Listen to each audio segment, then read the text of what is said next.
Even though I don't believe in the concept of the one, I believe in God, and I believe in God's will. I believe that if you do seek guidance from God, He will guide you.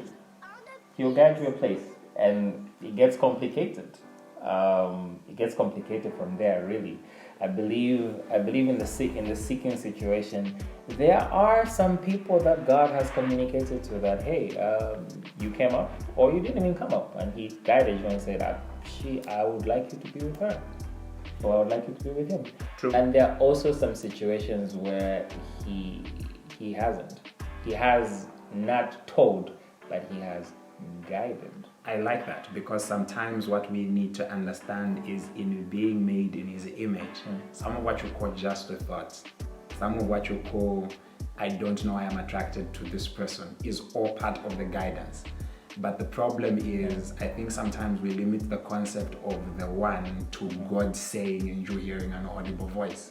I got you. What if in His wiring of you and in your so-called feelings supposedly leading you somewhere, it's still the wiring that God placed in you so that you can have a desire for this thing and still end up in His will. You know what even makes that crazy though is if God tuned you who you mean to be with, and He was guiding you through a different system, sometimes we compare that situation. That's the problem. This person is more That's- anointed or more guided. That's the because problem. God Because that's yeah. another thing we forget, that God talks to us differently and leads us differently. Yo. So in being comparative beings, the other problem now comes in. You'll be like, "Excellent, so how did God speak to you?" Then you're like, "Me, He spoke to me through a dream." So you want to then take you have a templates dream and you one want day. And in this dream, just because you saw a flash of this human's face, you go and dump your girlfriend the next day because God spoke to you through a dream. But no, you picked the way God spoke to Jotham and went and applied it to your life and said this was God. Okay, there's something I want to mention before we move all the way, Okay. before we stray all the way out, concerning God and His guidance. Elijah and the widow situation. Mm-hmm. God told Elijah that there's a widow I've commanded. Yes. But you do realize when the body reaches there, right? And there's no sign or symbolism of command. No.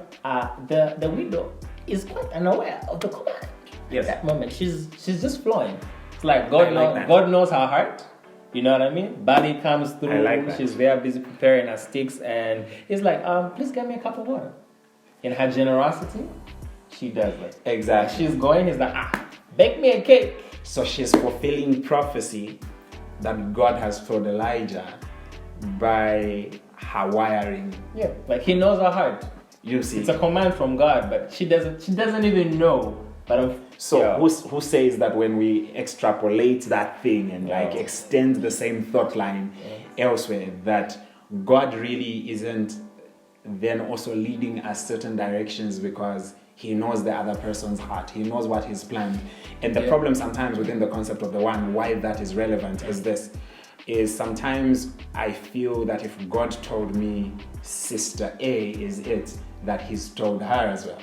So sometimes where maybe brothers miss it is I come to Sister A and I'm like, yo, baby, honey, sweetie pie, babe girl.